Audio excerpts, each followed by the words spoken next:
Welcome back to the channel, everybody, and welcome back to the Monday SITREP, the show where we talk about the situation and what is going on with our Second Amendment rights here in the United States.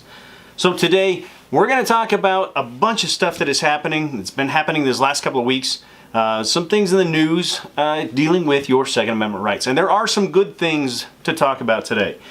Later on the Life or Death Files, a nightclub shooting that you probably didn't hear too much about. They've been keeping it kind of on the lowdown because, again, good guy with a gun can stop a bad guy with a gun. And on what's new, something from Ruger that I'm pretty excited about. I'm a 9mm guy, so this is definitely right up my alley. Okay, so what is going on in our country? So first off, let me talk about this couple. This couple is from Illinois, so already we have gun right problems when we're talking about Illinois. This is Kenneth and Colleen Schultz, and they want to adopt. They have a foster child and they want to adopt this child into their family.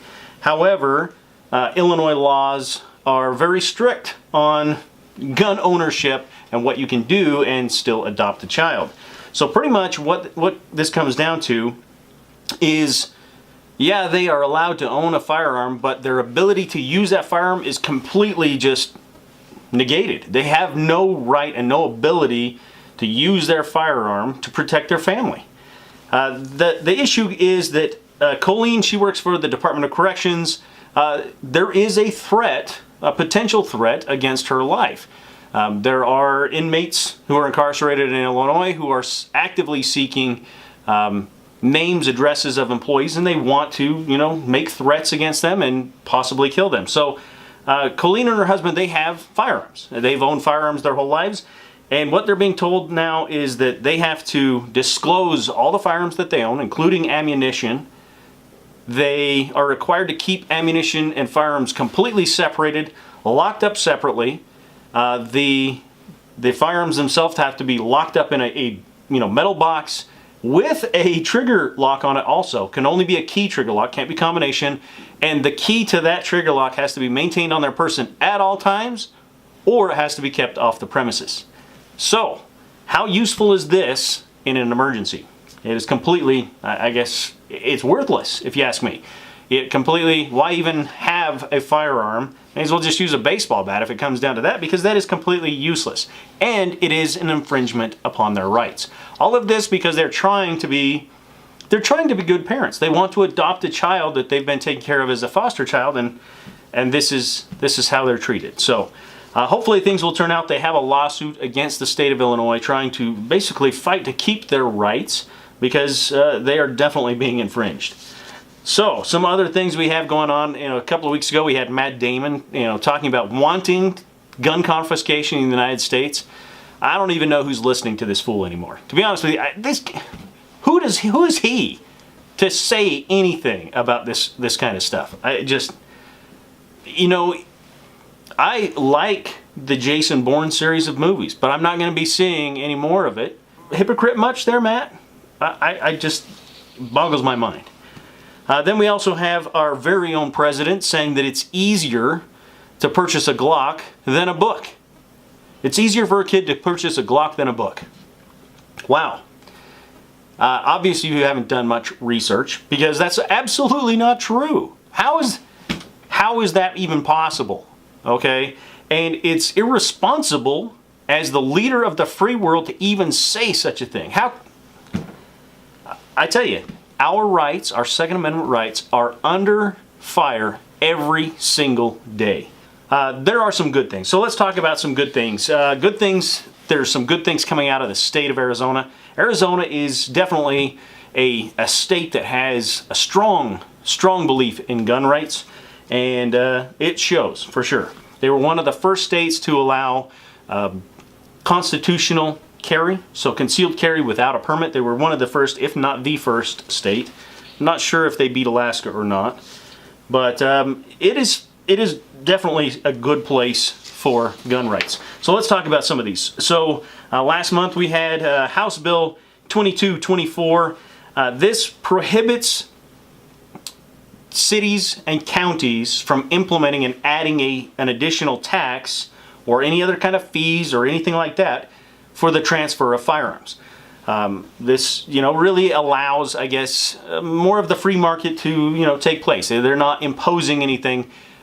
They're prohibiting cities and counties from doing that.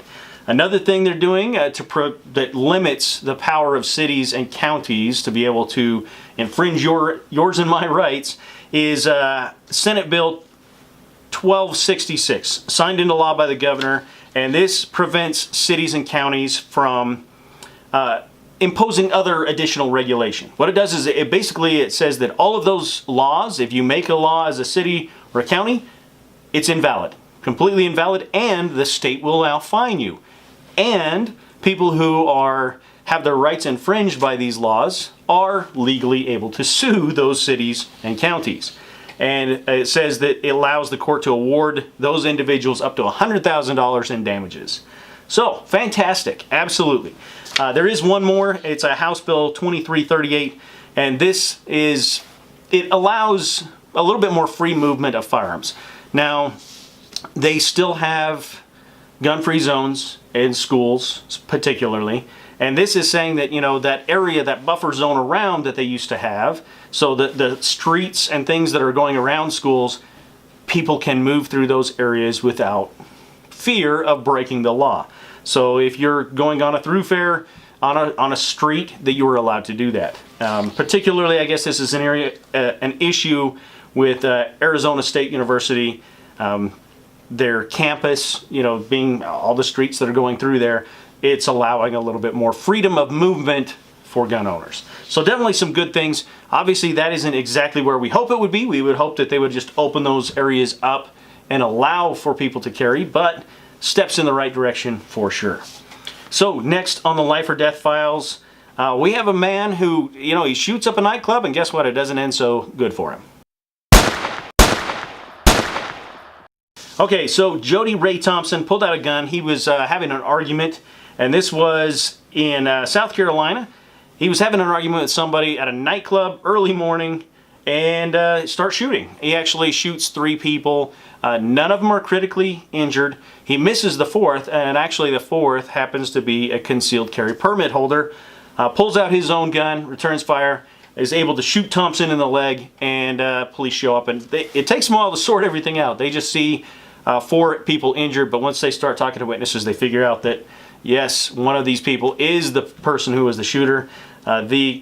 The permit holder, not charged. Absolutely, that is fantastic. He is not charged. He was cooperating with police, explained what happened, and charges are not going to be filed against him. However, Jody Ray Thompson, the shooter initially, he will be charged with 4 counts of attempted murder, possession of a weapon during the commission of a violent crime, as well as unlawfully carrying a firearm. So, absolutely the right thing happened in this case. And again, a good guy with a gun can stop things. It happens all the time. We don't hear about it too much on the news. I like to, on this show, I like to highlight some of these because people don't hear about a lot of them.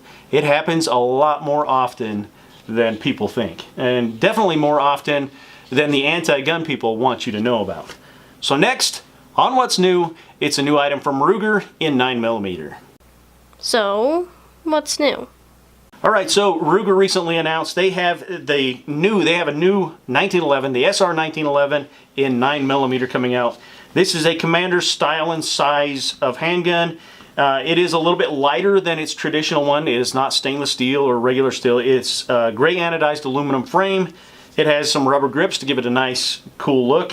It already comes standard with Novak low mount 3-dot sights, as well as a lowered and flared ejection port, making it definitely a little bit more user-friendly for defensive purposes, a titanium firing pin, as well as a beaver tail safety. It has a 4 1/4 inch barrel and weighs 29.3 ounces, which is pretty decent for a 1911. Now, because it's a 1911, it actually is going to have, it is a single stack. 9mm though, it bumps it up to 9 rounds, and it's going to come with 2 9-round magazines, as well as the bushing wrench and a lock for it. So, don't know the price on this yet. Ruger tends to be pretty decently priced on their firearms, so I would expect that this is going to fall somewhere in line with their regular SR 1911. I'm pretty excited about it. I'm a 9mm person. I like the round. I think it's a great round for men as well as women. I think that's why I like it. Works great in my house because I don't have to worry about whether or not my wife is going to have a hard time picking up my pistol and shooting it because I use a 9mm and she can handle that. So, don't want to get into that to the caliber debate again on this show, but that is why I choose 9mm, and that's why I'm excited about this item from Ruger. So anyway, guys, I hope you enjoyed the show today, and I hope you guys got something out of it. I hope you guys see that, you know what, the fight is still happening. Your Second Amendment rights, they are under fire, but people are fighting back. Absolutely, it is happening every day, and I like to highlight those stories as well. But remember that your mind is your greatest weapon, and it is important to be armed with information. Until next time, take care and be safe. Charlie Bravo out.